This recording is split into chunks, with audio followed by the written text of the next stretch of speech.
I started a group called Calamity. That group is a group that dances for people going through real life calamities. Oh, I love it. We've danced for over 60 families worldwide, and we've raised close to $2 million for families in need through dance. So my very first cause was my dancer, a cancer patient. And then I get diagnosed with cancer myself. Oh, so this happened before you were diagnosed. Now I still get to continue the mission, but on a bigger scale. You were dancing for people who had cancer. Yes. Here you are dancing for cancer. You've never had it. Yeah. Now you've had it and you're still dancing. I'm still doing it. And you're still doing everything for others. Yes. Hey everybody, welcome back to Mike and the Doc. I'm Mike. And I'm the Doc, and today we're joined by none other than Tia Stokes. Can I get a what? Hey. What?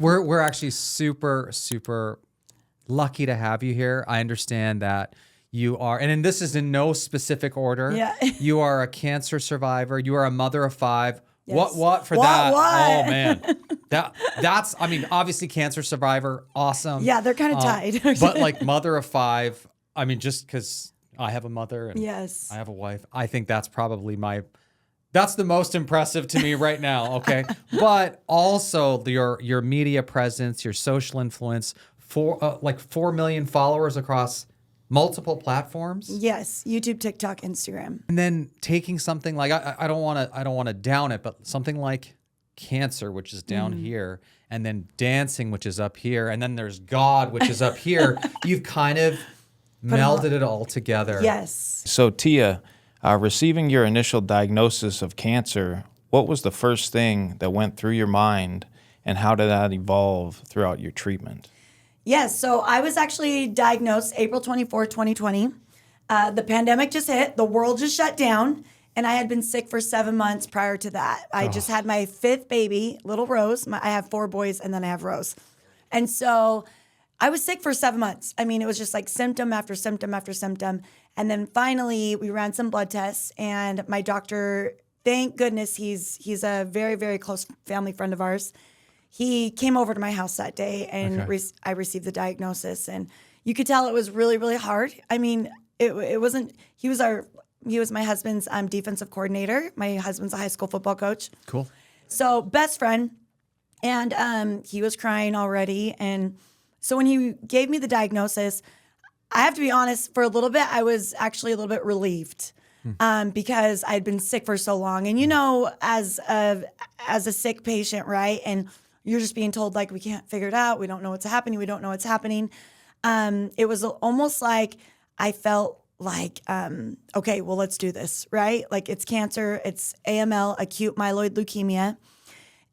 But then on the other hand, it was just, I was torn because he told me I had an hour to get to the hospital. He had told me that my blood smears looked so bad that it looked like I was already in a coma.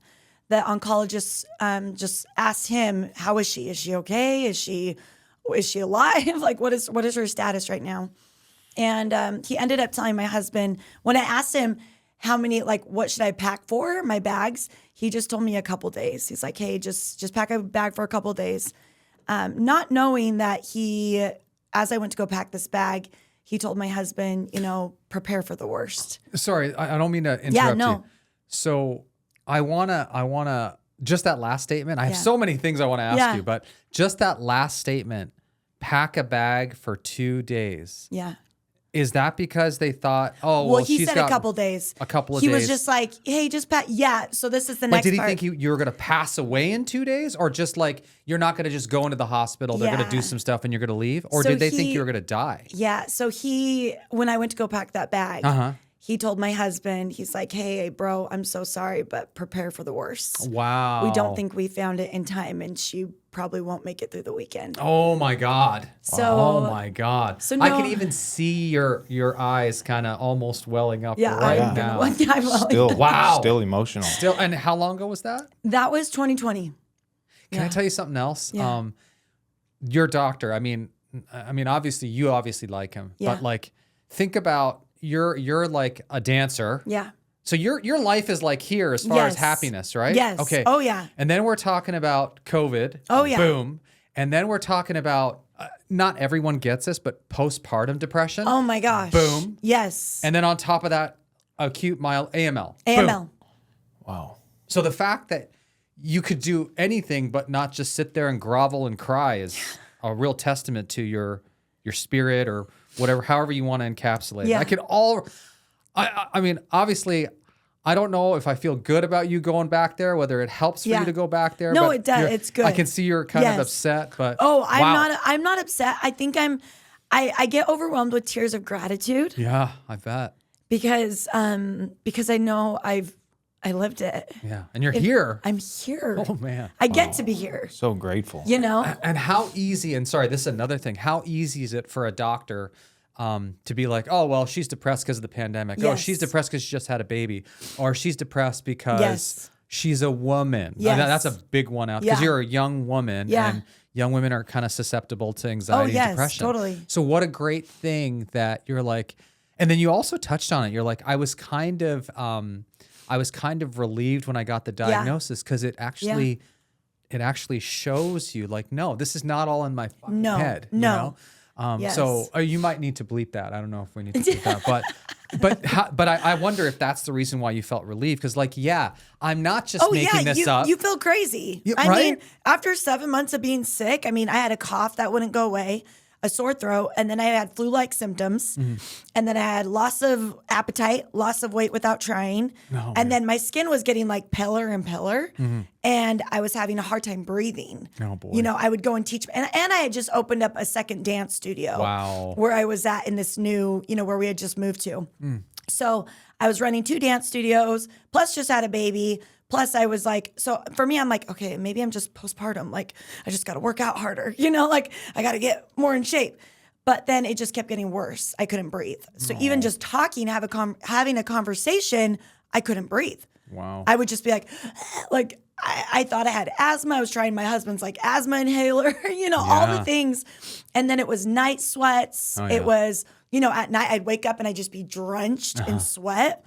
So then I'm like, okay, maybe this is postpartum. Like, my hormones are all crazy. And then it was just like the shakes. I'd had like throbbing headaches. And finally, I think our biggest thing was I got bruising all over like my legs. Sure. Like just randomly. And my menstrual cycle was like crazy. Off. Like it looked like I'd wake up and it was everywhere, right? And so my husband was just Wow, like, that must. I can. It's so funny.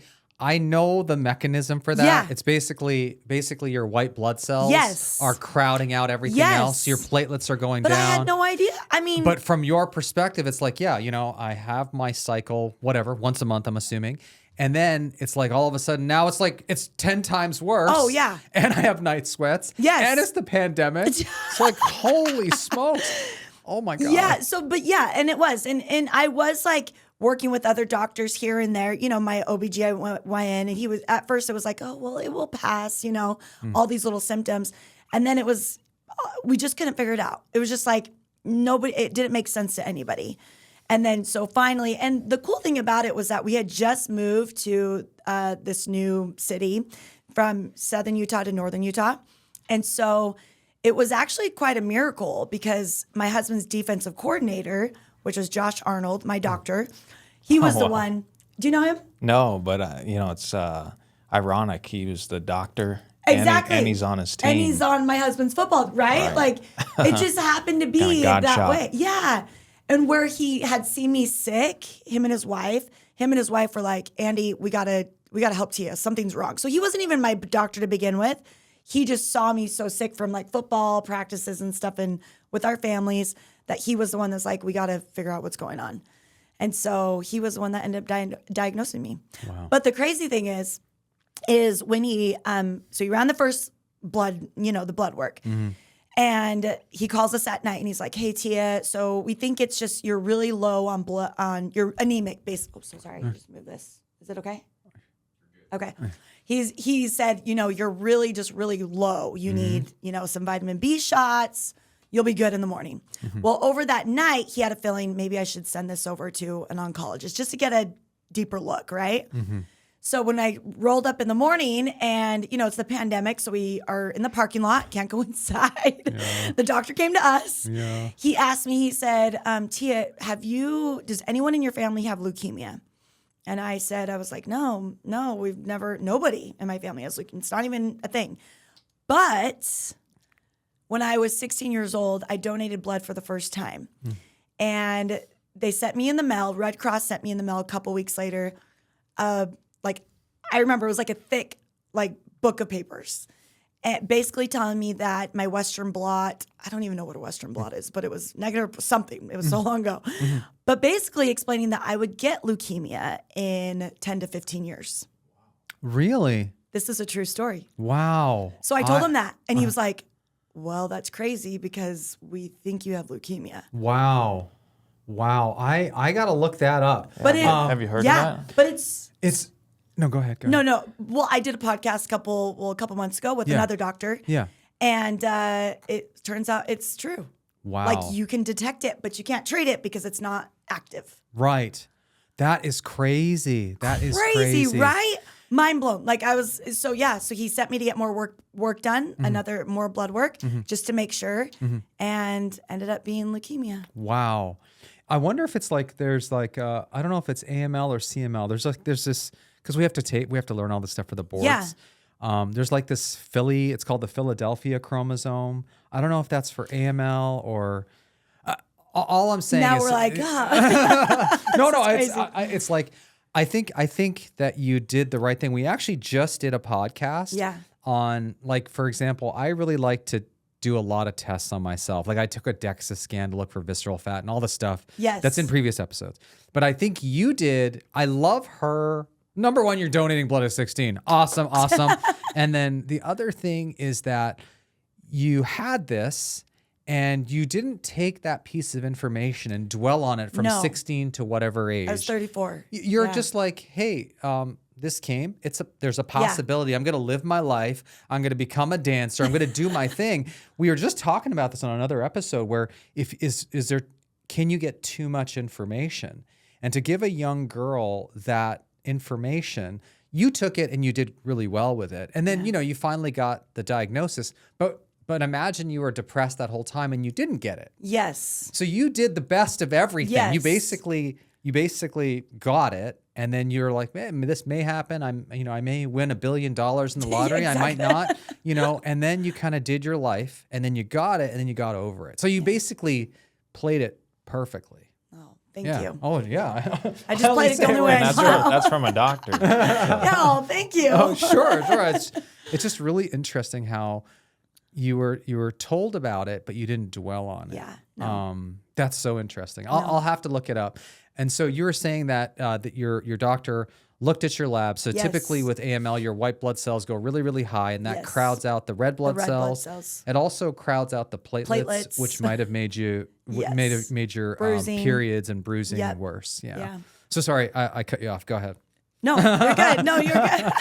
I didn't want to nerd it up with all the bloodlines. There's platelets and hemoglobin and CBC. No. Ali, before we move on, I actually had a follow-up question with that. Yeah. From a medical standpoint, what is the prognosis for AML? The fact that there's acute myelogenous leukemia, and if it was if the bloodlines, the white bloodline, if it was so elevated that you have an oncologist and a regular doctor are like, hey, we don't know what's going to happen. I think AML, the prognosis isn't great. No. I don't know the exact percentage. Yeah, it's very low. It's low, right? And then the other thing is that it's got acute in it. Acute, so it's fast and aggressive. Yeah. Or like the kids, because I understand you're with a kid who has a terminal cancer. Is it a bloodline? Is it? No, not. Okay. No. But like, for example, the kids, they get ALL. So that's like acute lymphoblastic.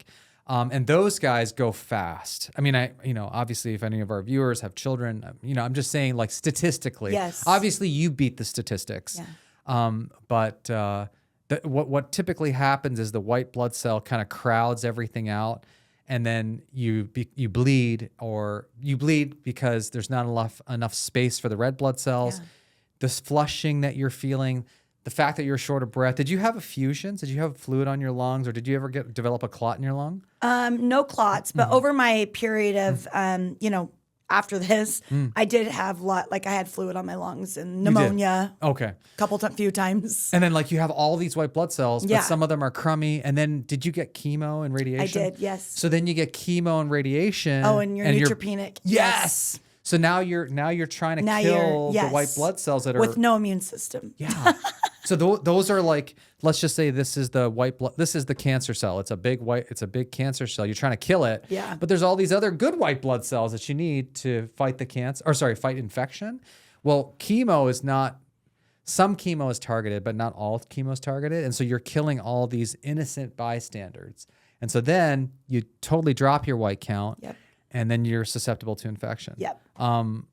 Anyways, I think I went off on a tangent there. I don't think I answered your question. No, that was good. You did a good job. I don't think I Good answered. I think diagram. Tia was right before we started the podcast. You sound like a doctor. The way you talk about it. I've been in it a long time. Right. Well, the crazy thing is that, I didn't even Google. Most people are like, Google, what is this, I didn't even... We Google just had a Doc is show. not a thing. It's not, yeah. So I didn't go, but all my family did, obviously, So they're freaking out. The first, actually, probably 8 months later, I did Google because my niece was like, have you ever Googled AML? How severe it? Because I think when you're in it, you're just in it, right? And you're just like, okay, let's just go. You're doing whatever it takes to fight it. Well, so when I looked it up, one of the first words in Google is deadly. That's what it said. It's crazy, but it really does say the prognosis. It's deadly. There's big and bold. And for me, I was like, I'm glad I didn't read that. Wow. I'm glad I was able to decide how I was going to fight that. You know what I mean? Do you know what you probably do. Do you know what your white blood count was? I actually don't remember. I have it written down, but I don't remember. And it off might the top not of my even head. been that your total white blood count Yeah. was high, but just the fraction of the myelogenous line was Yeah. really, really elevated. But it would be interesting to see and then see where your red blood cells and then where your platelets were. It would be The cool interesting thing to see. about it is I went live on YouTube every single night because I was by myself. Wow. So it's All right, all, depend and on- I That's would awesome. update. I would literally my viewers were like, "Let's see your numbers today." Wow. So I would show them my numbers, my white, my red, everything, my neutrophils, everything. So it's Crazy. kind of cool because I do have it all documented. Yeah. On YouTube. Oh, wow. Every your whole journey. every night. Yeah. It's interesting. You've been really open about sharing. How did your audience react? And obviously your audience loved it. You have this huge huge social presence. And then how was that for you? Not only for people to share in your journey, but for you to kind of unload it. Honestly, I feel like it was very therapeutic because and it's funny because I now I support a lot of cancer patients, and I always encourage them to share. Mm-hmm. Share your journey, share the highs, share the lows, share where you're at, update. Because not only it gives people the opportunity to support you, but it also gives you that opportunity to release. It's almost like therapy every time you write. And I remember there was times where I couldn't even write because of the tremors. I was having lots of toxicity from the chemo. Yeah. And I would just voice it. I would just voice a caption, my thoughts and my feelings of that day. And for me, and I was by myself. I was by myself in the hospital that year. And so for me, yeah. it was the only way I could connect. Oh man. And really, you know what I mean? And having people respond back really helped me feel like I wasn't alone. And it didn't make me go as crazy as I could have went, right? If I didn't have any connection at all, Yeah. right? Yeah, no connection. Nobody's saying, hey, you got this. Hey, we're praying for you. Hey, Tia, you're amazing. Hey, can you imagine? My mental state, me just going through this with nothing. And it's like going at it alone, right? Yeah. Number one, it's COVID. Number two, it's cancer. Yes. So at the beginning phases, it's a lot of chemo. Well, and it's like a whirlwind. Yeah. I was admitted, and it was pour da da da, and they're coming, and right when you get admitted, they're in your room every. I bet. Feels like every 10 minutes, nobody. It's just in and out, in and out, in and out. Because they're constantly trying to kill the cancer and then trying to make up for whatever they've killed. Yes. So they kill your reds, they kill your platelets, they kill some of your good whites, and then and hopefully they get some of the cancer, and then they have to replete it all. Do it all over again. You can have a reaction to the blood. Yes. You know, I mean, I'm kind of preaching to the choir here, but the fact that you got through this it's so good, and you're giving back. You have I just think it's such a great thing that you're taking what is such a load of crap like in your life and you're making it into something wonderful. And you got through it yourself, but now you're giving back. Yes. And that's what it's all about. Do you want to know what makes this story even crazier? Is when I was 21 years old, I was dancing professionally. So this is when I was in the process of I was managed by Britney Spears' dad at the time. And I had this moment where I was going to go back to LA, right? And I remember making the decision to stay in Utah and not go back. And I wanted to be married. I wanted to have a family, and I wanted to do whatever God wanted me to do. That's it.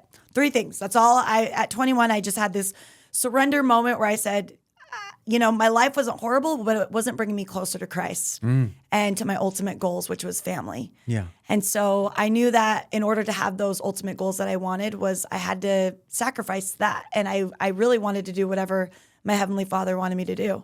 So that same year, I started a group called Calamity. And I won't go into the full details of how that started, but that group basically is a group that dances for people going through real life calamities. Oh, I love it. Like cancer. I love it. So my very first cause was my dancer, a cancer patient. Oh, I love And then we've danced for over 60 families worldwide, and we've raised close to $2 million for families in need through dance. Wow. And That's I've danced for cancer patients throughout that whole process, through the last 18 years. Wow. So it was 14 years, and then I get diagnosed with cancer myself. Oh my gosh. Oh, so this happened before you were diagnosed. So it's kind of like... And now I still get to continue the mission, but on a bigger scale. Wow. So now because of my journey, millions of people came. Oh, good. Now every cause after that gets all of that love and support. Oh, that's so awesome, man. And I mean, That's so awesome. it makes me tear up because you just see God's hand. Like it was exactly how it was supposed to be. You were dancing for people who had cancer. Yes. Obviously, God gave you cancer. I mean, I don't want to put everybody's belief system in here. No, yeah. You were dancing for cancer. God gave you cancer, either as a test or, hey, maybe not to ever say that you weren't legitimate, but like, here you are dancing for cancer. You've never had it. Yeah. Now you've had it and you're still dancing. I'm still doing it. And you're still doing everything for others. Yes. Which obviously is, that's the epitome of So powerful. of surrendering yourself, as you were Yes. saying, and doing for others. And we all know, what happened with the person who did for everyone, on the cross or whatever your belief system is. Yes. Right. So I love that. I love that. And I love that you get to help people. Oh. And I love that. Obviously, we love that you made it. But then a lot of people make it, and not to say that you have to become a huge social media influence, but you took, I love coming back to this. You took lemons and you made lemonade, like that is the real, I think what really helps me to like understand, and what really helps me to kind of like love you as a person, as a personality, is that this is a real shitty diagnosis. Coming to you, not to say that you get a shitty diagnosis when you're older and it's okay, but to get a crappy diagnosis and you're young, it's a little worse, right? Yes. And then you've always chosen to be happy, like even now, right? Yeah. Oh, yeah. And like tears, like that's such a big thing. We just had a podcast about, not just, but like, people taking, like coming back to the very first thing, you got the diagnosis, you worked on it, and then you've always chosen to be happy. Tell me more about that. Why you did it that way, or did you ever feel like, you know what, I am done being happy. I got freaking cancer. I'm in my 20s, or I'm in my, I'm young, and I don't deserve this. Or here's a classic one.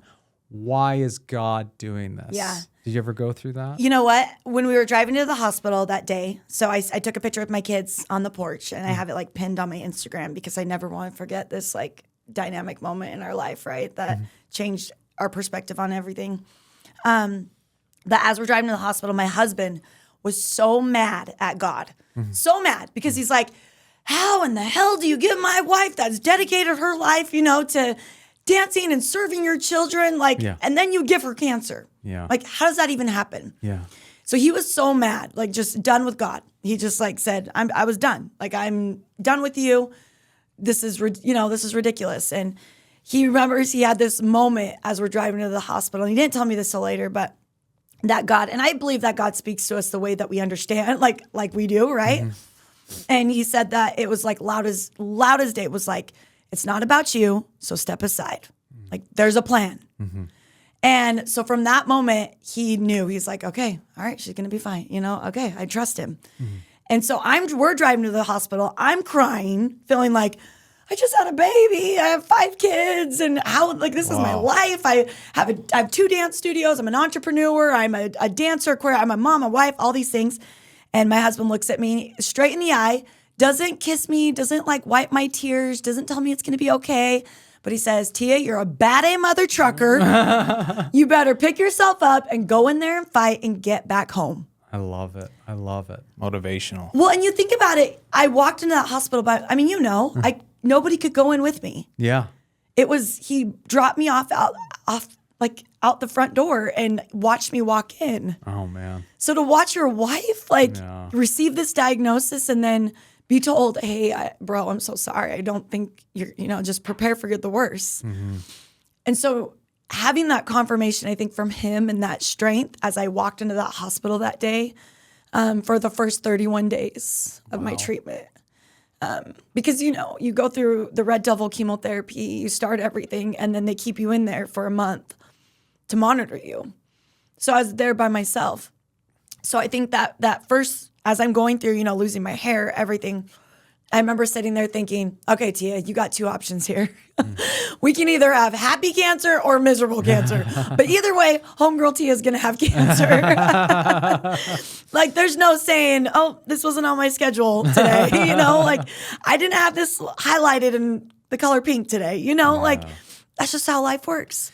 It's always great to hear from the perspective of the patient. Yeah. So you're obviously going in there. Yeah. And it's COVID, so you're going to go in alone anyway, right? Yeah, yeah. But then even if it wasn't COVID, you're going to go in, you're going to get all this chemo, it's going to knock out your white blood cells, and then you can't have people that you love, or you can't have fresh flowers brought in, and you're like, what? No. So basically everything that makes us human, right? Yes. Which is like our relationships with our family, our relationships with plants. Like, like everything that makes us human, we have to devoid ourselves. Yes. And you're alone. Yeah. And you're not used to being alone. No. You have like 7 people in the house minimum. I know. And then how old was the baby? 7 months. Holy smoke. Like I don't want to try and I'm trying to empathize with what you went through. Yeah.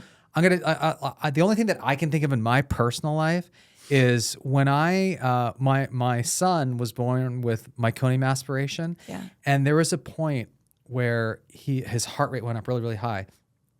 And I remember he was like in a little incubator and he was just born and the nurses said, listen, every time you touch him, his heart rate goes up. So they're like, don't touch him. And then I just go to am I going to really, I can't touch my son and he's going to, getting back to you, he was alone. I didn't want him to, if he was going to die, I didn't want him to die alone. By himself. So when I hear that, I go right there, you're literally my wife is like the center of everything. Yeah. We have 3 kids, so we're a total of 5. Yeah. But when she's not there, our family is dysfunctional. I'm trying to, this is maybe an old fashioned view, but I just feel like mothers are the center of it all when it comes to family. And for you to be out of that, and not only are you out of it, but you're getting a beat down with the chemo and all the other stuff. So Yeah. Anyway, I just Yeah. wanted to. Yeah, that No. was very courageous. Well, isn't that crazy though? Like you were saying earlier about, when you're put in the hospital too, everything that helps you heal was taken away. Yeah. Everything that's visitors, connection, touch, words, spirit, was just like, poof. And you found a way, there are a lot of bad things about social media, Yeah. but you took a tool Yeah. and you used it not only to your advantage, but to the advantage of others. Yeah.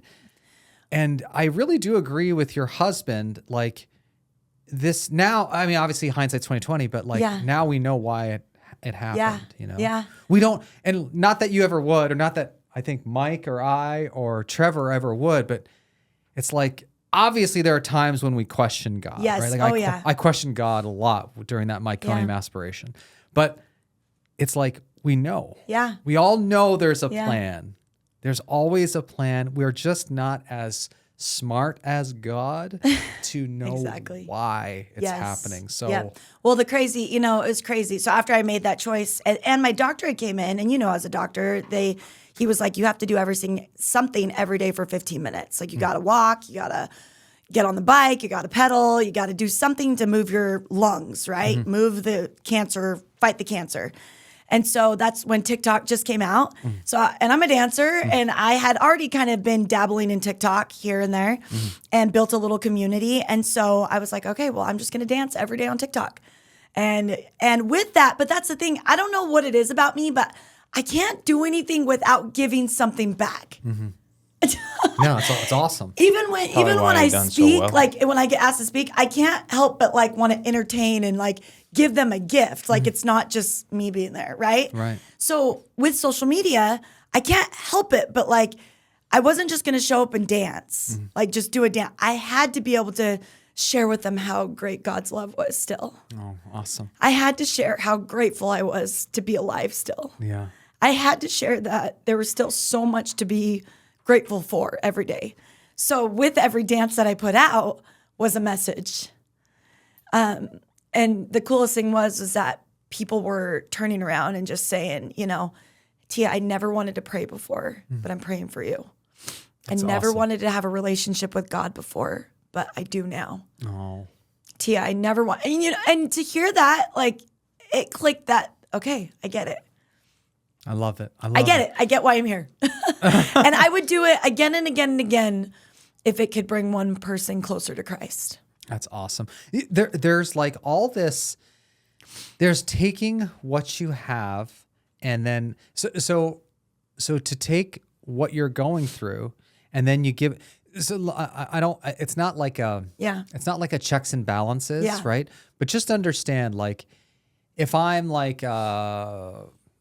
20-year-old and I'm down because of whatever, I lost my job, I didn't get a promotion, whatever, right? Yeah. That's not to knock that, but comparing, let's just say, I was released from one of my jobs that I had been at for 10 years and it wasn't great. I didn't love it. And it was right around Christmas and I needed funds for the baby's gifts and all this stuff. And Mike stepped into my life. It's interesting. It's interesting. But imagine I'm feeling down about myself, right? How dare I feel bad about myself when there's someone like you who's fighting for your life and, not to say that fathers are less important than mothers, but they are. I mean, mothers are the most important to the family. I'm just going to go out on a limb and say that. But you are the most important person in your family. You kind of probably keep it all together. And then all of a sudden, and then you're fighting for your life. Yeah. I'm just I might not be able to make my mortgage that month. How dare I feel so that's why I love this because you're being grateful. And then I'm sure you did this. You're not only am I grateful because I live, not only am I grateful because I did all this, all these social causes for all these people who I might not have been able to reach if not for social media, if not for being locked in a place where I couldn't be social with anybody. But also, you're probably grateful that you know why you went through this because a lot of people don't know why they go through calamities. Yes, exactly. Well, and if you think about it, you know, take it back to what you were saying, the whole world was shut down. Yeah. Not half the world, not just my state, but the whole world. So the reach was, everybody was on social media. Mm-hmm. Everybody was watching this girl in the hospital going, glorious, glorious, God. I love it. Fighting AML, you know what I mean? Like, so you can't, I've heard it so many times, but you can't help but be like, oh my gosh, like I'm complaining about being stuck in my house and she's by herself in this hospital. You know what I'm saying? Like Fighting for her life. It gave everybody a perspective, but it also brought millions of people together. Mm-hmm. And it's such a unique way. I mean, TikTok went red for a whole day. Hashtag red for Tia Day. Mm-hmm. And millions of people were wearing red, my favorite color. They were dance. And that's another cool thing. People turned around and danced for me. Oh, that Millions of people, awesome. like all over the world. Yeah. Like, but they were serving and they were loving and they were growing closer to God I love it. in a time where the world was very dark and dim. So you take something like dancing, right? Yeah. And it makes you feel good. Like, Yeah. I don't know if you I usually dance when I have something really yummy. My kids hate it. Oh when yeah, when I do am the like dance. this. Like that's my. I have that dance too. Right? Yeah. They're like a really awesome dessert, a really awesome piece of steak, and I'm like, I'm dancing. My kids are like, oh my God. That's me. That's me always. Dad's doing the food dance. But you can dance. But I do the food can't dance. I was gonna say, so you take something like dance, which obviously makes you feel good. Yeah. And then you're using that feeling good for this targeted purpose in a space where not everybody, but a lot of the world was feeling bad. Yeah. So to take such a power, you did it many ways, but like you took dance, which makes you feel good, and you put it towards like making people who are feeling bad for whatever reason, pandemic, loneliness, isolation, and you're using this tool that makes you feel good to elevate people. Yeah. And then you take something like social, like we just talked about, you're Yeah. taking social media, which can sometimes make people feel Yes. bad. Like, I don't got what that guy's got, or Yes. my hair doesn't look as good as that person, or whatever. And then you took that and you made them feel good. Not only did you make I'm assuming you made yourself feel good, but you also made others feel good. And the other thing that I didn't mention, or maybe I did, is just perspective. Like give somebody perspective and let them understand, like, listen, it might be bad for you, but you got in the words of your husband, you got to buck up. Yeah. And because there's a young woman fighting for her life alone, and you're worried because, you're somebody gave you some frowny faces on your Yes. social media. Yeah. Like put it into perspective, Yes, for God's perspective, sake. yeah. So anyhow, I Yeah. just thought it's just really great use of what God gave you. Yeah. And no. God gave it to you that way because he knew you would do this way.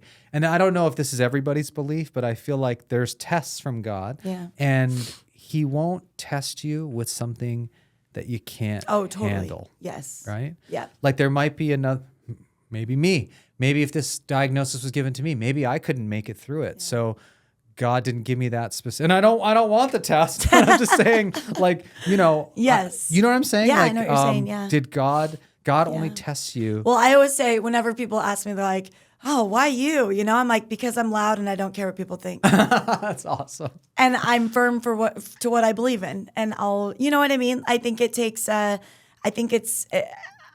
it's what I feel. I feel like I was put in that hospital room for a reason at that specific time because he knew I don't care what people think. Mm-hmm. I'll show up and I care more about helping others than caring what people think. It's been really, really cool to be where I am today now, to be able to advocate and support.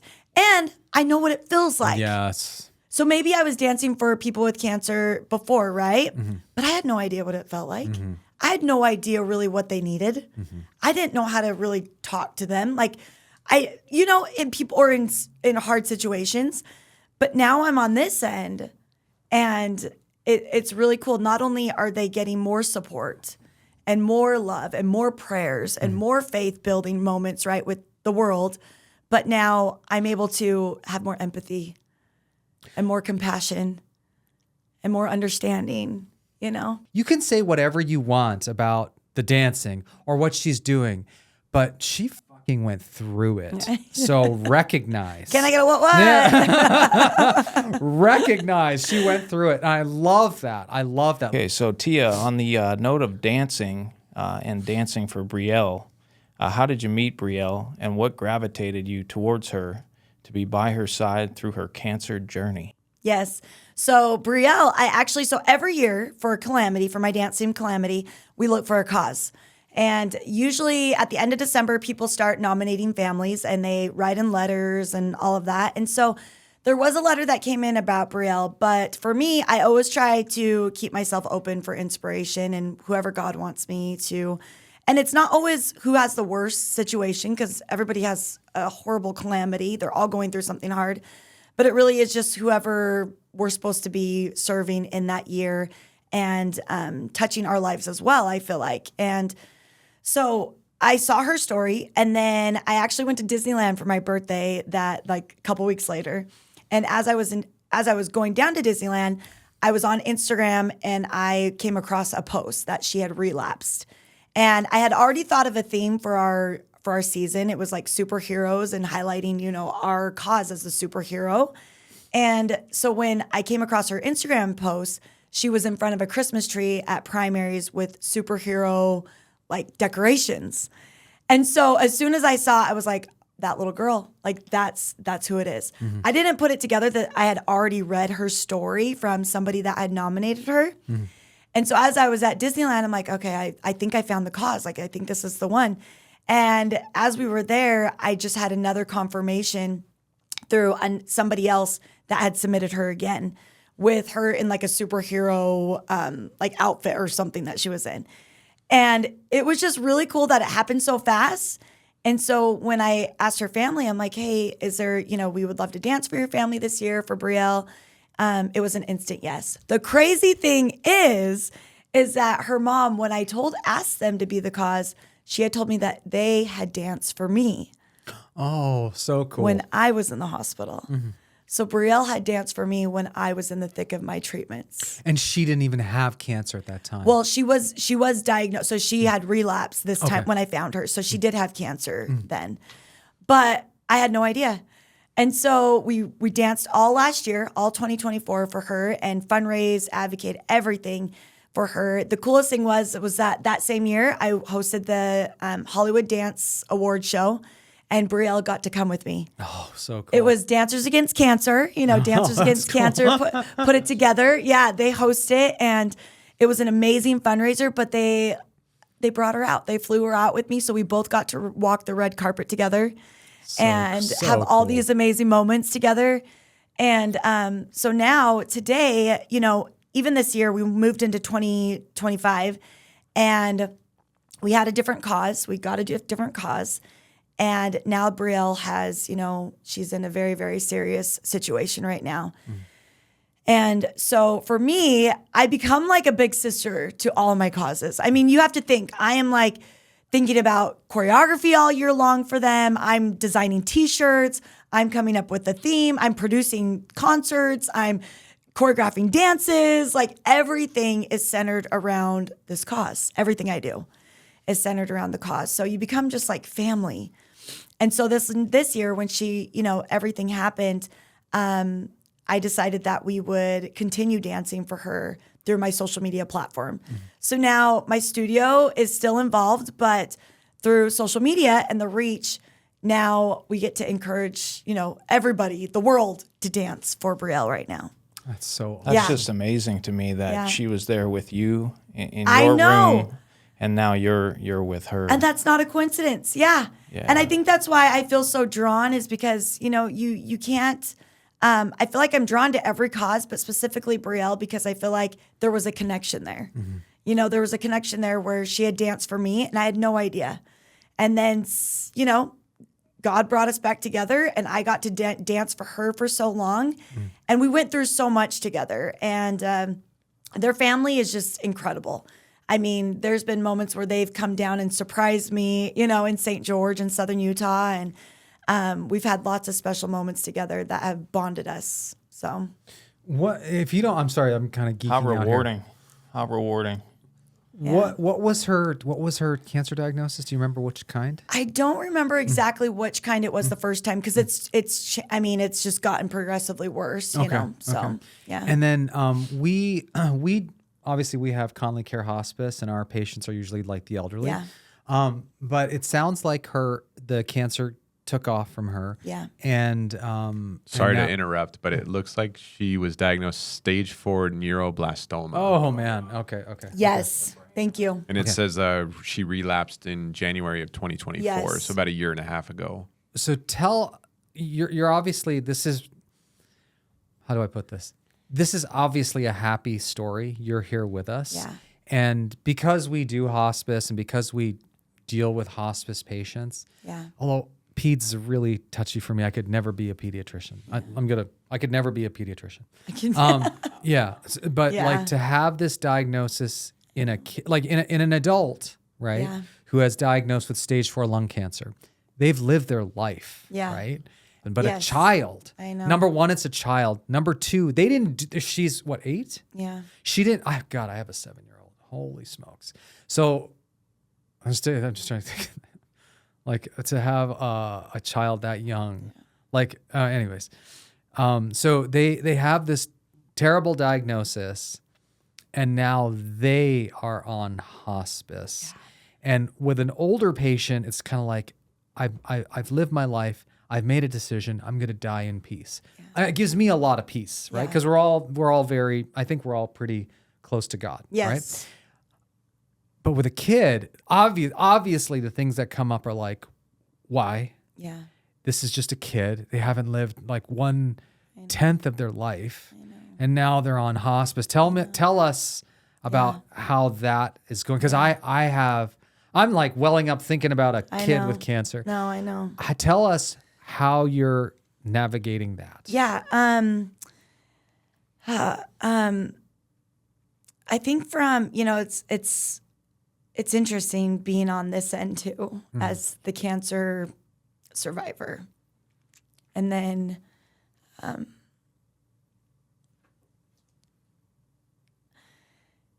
you just, I think for me, it's, what I try to do is just give her all like the power, every ounce of power I have. I try to give that to her in a way, if that makes sense.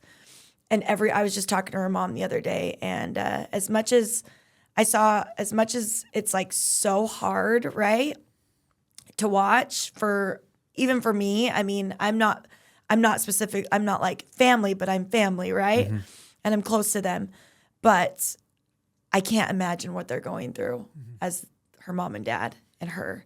So for me, as the person I am a survivor, I get to be here. I am well. I'm going to do as much as I can energy-wise to make her feel joy and bring happiness and light and strength and faith and community and all the things that I can do on this end. So instead of, for me, I think there was a moment, I got to see her a couple weeks ago. I went and gave her the merch that we made for her, that we designed with her. And it was so hard to watch her, so sick and in so much pain. She's in so much pain. And then for me, the next day to get my blood scans, and they were clear. Yeah. A little bit of, I don't even know if I should say this, but maybe a little bit of like survivor guilt. Yes. Yeah. Oh, totally. 200%. Yeah. So it was like I walk into the hospital and I'm having, all these feelings, but also I'm like, yay, I'm cancer free, but yeah. Man. And the dichotomy is so crazy. We were kind of talking about this off screen, like you talk to a child, right? Yeah. And like when I was like 8 or 7, like it's interesting. Like she gets to meet you. You get to do all this fun stuff with her. A lot of 8-year-olds maybe don't even have that opportunity. Yeah. And it's like, it's crazy because an 8-year-old could potentially believe, well, I'm doing all this fun stuff. Yeah. I've lived my life. Yeah. And I am at peace with going. But then as an adult, when you hear that, you're like, no. No. You're a girl. Yes. You're gonna grow older. yeah. You're gonna have a husband. You're gonna have Yes. children. Yeah. You're gonna have grandchildren. Yeah. That's where we go. But we have this adult bias. That's what I was talking about Yeah. is with adult hospice. They've lived their life, but these kids, Oh my gosh. these kids have to deal with that. But we're looking at it kind of like with an adult lens. And I certainly can't look at it with a pediatric lens. Yeah. But maybe this will bring peace for her.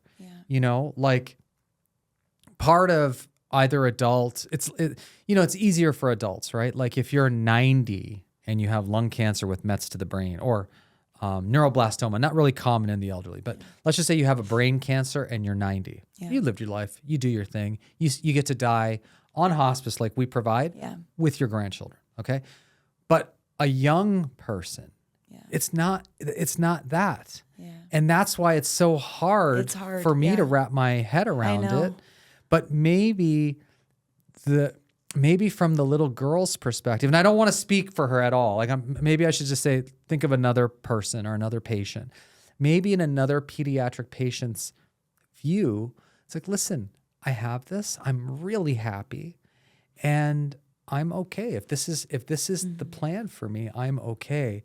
And then again, who am I to even say that for the kid? And then I don't know that I could pass this test, but like just what the parents must be going through. I know. And her parents are so strong. Wow. Such an amazing family. I mean, their family is so full of faith.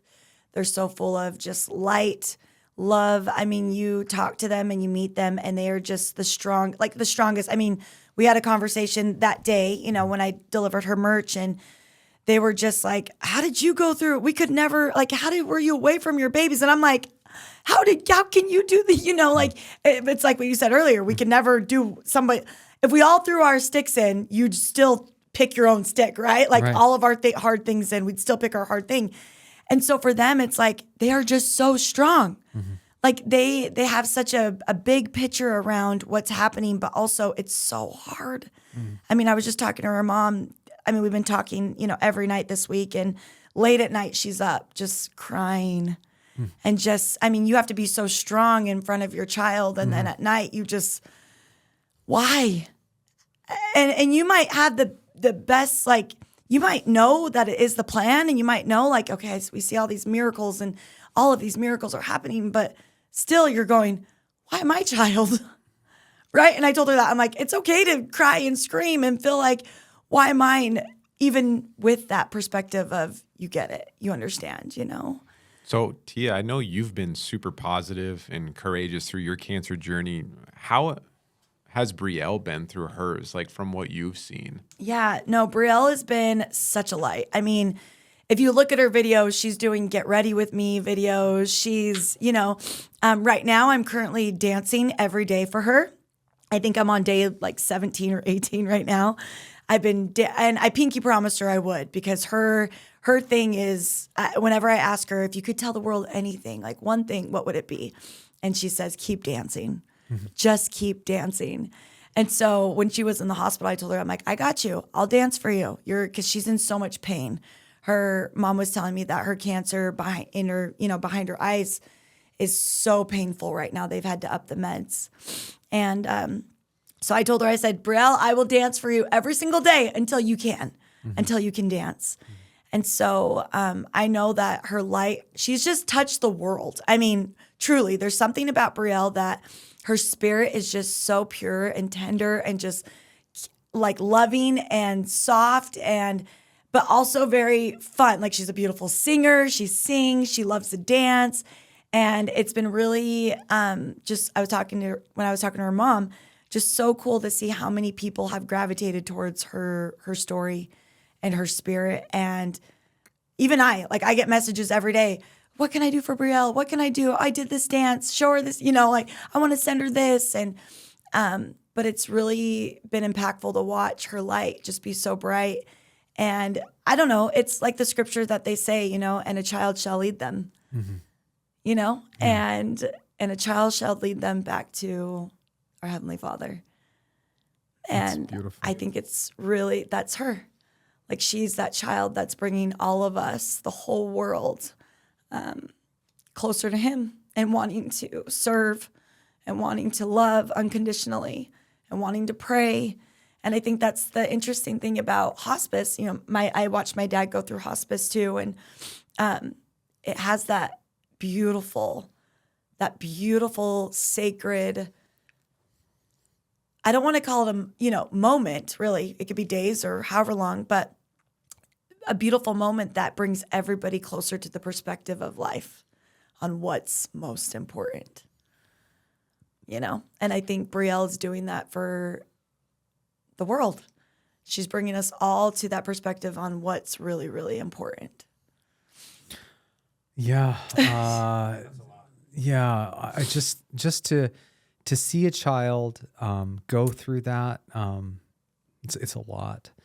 And to see how they respond to this terrible news, right? Like, I mean, a kid will cry because she was auditioning for a school play in the middle of her treatment. And so she was singing and dancing and, but it's cool. Kids are just resilient. They're resilient. You have kids, they'll be sick and then they're up playing and running around all crazy. And you're like, and we get sick and we're like, yeah. Oh yeah. Husbands especially. I'm just kidding. The man flu is a thing. The man flu. But seriously, but it's so cool to see that, God has a plan and his plan is being worked right now through Brielle. I love that.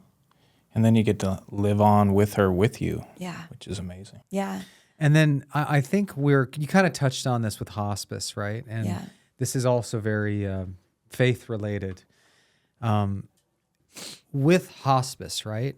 Like, I'm going to just take one of our patients because it's really hard for me to wrap my head around a kid. But like with our patients, or like, for example, my training is do, because death is the enemy, right? Disease is the enemy. But to finally, it's actually very, it gives me a lot of peace, is like if you have somebody that's fought the good fight, and again, all my patients are adults, right? Yeah. So you have a, I'll just use like a mother of 5, who got, say, ovarian cancer, and you know what? She's fought the good fight, and she did chemo, and she did radiation, she was in the hospital over a 12-month period. She was in the hospital 11 months, right? And they finally do another scan, and it's everywhere. And she didn't like chemo the first 2 times, right? Once they've made that decision that I'm going to do hospice, and I just don't want to be poked and prodded anymore. Yeah. And again, I'm talking about from an adult perspective, but once you get that, once I get the green light, like once they come on to hospice and you're just like, okay, listen, no one wants to go to the doctor, right? All we do is we poke, we take your blood, we drill things into your iliac crest when we do bone marrow biopsies, all the cancer stuff, right? Yeah. Like once we can say, listen, now I can concentrate on what you want, right? If you have pain, and I think I touched on this before, if somebody has pain from whatever cancer, and we know that if we give them this medication, it might make them sleepy, it might drop their blood pressure, it might drop their oxygen saturation. It's like, hey, that's okay. Yeah. As long as this individual's out of pain. And it's like part of the spirituality concept here is now we're just like, we're submitting, like really for me, especially, it's just, this is submission. Like number one, the patient is giving me the green light to make them feel comfortable. And number 2, we're going back, no one lives forever. Right. And we're going back. It's just when a kid makes that decision, right? When they're so young, it's really hard to, like, you've only been on this earth for 8 years, but you've come to terms. We need some tissues in here. Well, and I know that like her mom, Kendra, has shared this on their social media, so everybody knows, but with hospice, with children, I don't know if you know this, but they allow them to still receive chemo if they want, just to kind of give them that hope, right? Like, and she's just, I'm like, she's sick of being poked and prodded and leaving her sacred home to go to a sterile hospital or whatever. Yeah. I mean, as a kid, I mean, me and myself, I get PTSD walking into the hospital. I can't imagine as a child, and so I can see where I get it. And I was like, I stand with you. Like I stand with her. But that's why I also dance for her, because whatever I can do to be able to help bring a little bit of joy, a little bit of light in this time, I'll do, because I know she wants to dance, but she's just in so much pain she can't dance.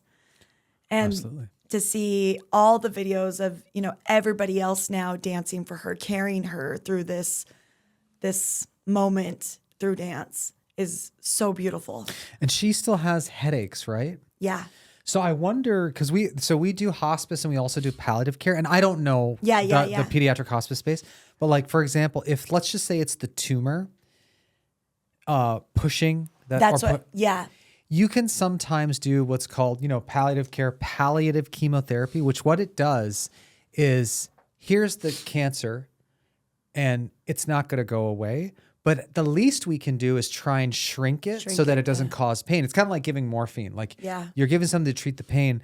And you can also, in adults anyway, you can do, even if they're on hospice, you can do palliative chemotherapy. Wow. So just me kind of geeking out. Wow.